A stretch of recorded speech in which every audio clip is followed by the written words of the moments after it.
Direct News TV. Cannabis Store reducing price margins to help pot businesses compete. Toronto, in a bid to help retailers compete with the illicit pot market, the Ontario Cannabis Store will lower its price margins this fall, but its chief executive warns the move won't solve all the industry's woes. The OCS, which is responsible for distributing weed to retailers after it's produced, announced the change Thursday and said it would be implemented by September. The OCS estimates its reduced margins will put $35 million back in the hands of licensed pot companies this fiscal year and $60 million in the 2024 fiscal year. However, these companies aren't required to pass along those savings by lowering their prices.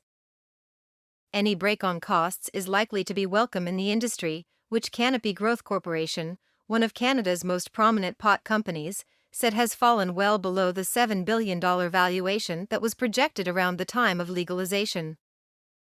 However, two industry sources told the press the average markup will decline to 25% from 28%, though the amount varies as the provincial distributor is moving to fixed amounts depending on the product category. The biggest margin reductions will come in the vapes, edibles, and beverage categories, with more modest decreases to flower, pre-rolls, and concentrates.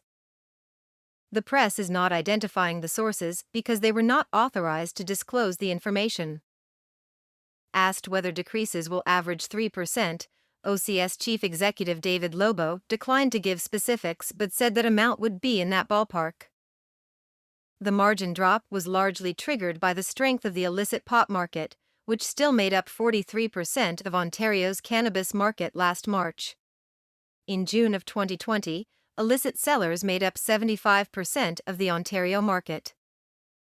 Statistics Canada said a gram of legal cannabis cost $10.29 on average in 2019, the year after recreational cannabis was legalized in Canada. More recent prices were not available. At that time, a gram of weed bought through the illicit market cost $5.96. Legal weed prices have fallen dramatically in recent years, with the OCS advertising several brands of flower for between $3.50 and $4.50 per gram on Thursday. The OCS decided to address its margins after talking to licensed producers and reviewing data, Lobo said. It just felt like a great time that, hey, we could use some of our scale, adjust our margin to give back a bit of breathing room to the sector. But he cautioned against seeing the move as a cure-all for an industry that has spent much of the time since cannabis was legalized in 2018 engrossed in layoffs, facility cuts, and restructurings.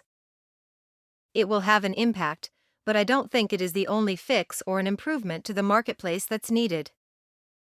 Pot producers, which are mostly unprofitable, have blamed illicit sellers, along with excise taxes and OCS margins, for a series of cuts to jobs, facilities, and products they have made over the last few years.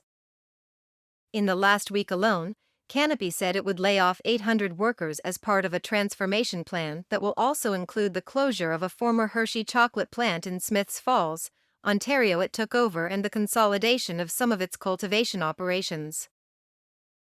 Then, licensed producer SNDL Incorporated announced a layoff impacting 85 employees at its old Alberta facility that it said would deliver $9 million in savings.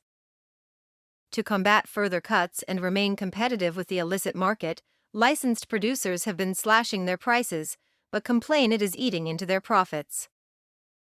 We are very aware of price compression in the marketplace, Lobo said. That is part of a competitive marketplace, but we do caution that going lower on price alone doesn't necessarily mean we're going to convert more people over from the legal market.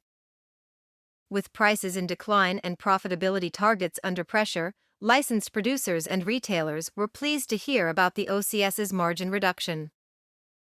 This announcement will allow producers to better compete with the illicit market, particularly when it comes to dried flower, said Charlie Bowman, Chief Executive and President of licensed producer Hexo Corporation, in an email. This is an important step in giving Canada's cannabis companies the upper hand over illegal producers.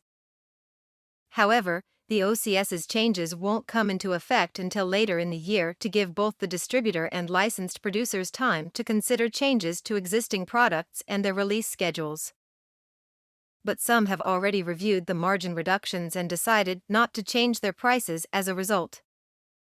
The OCS deserves credit for implementing these important changes, which will accelerate industry sustainability and ultimately profitability, as we intend to hold our prices due to the already highly competitive product pricing within the sector, said Canopy Chief Executive in an emailed statement.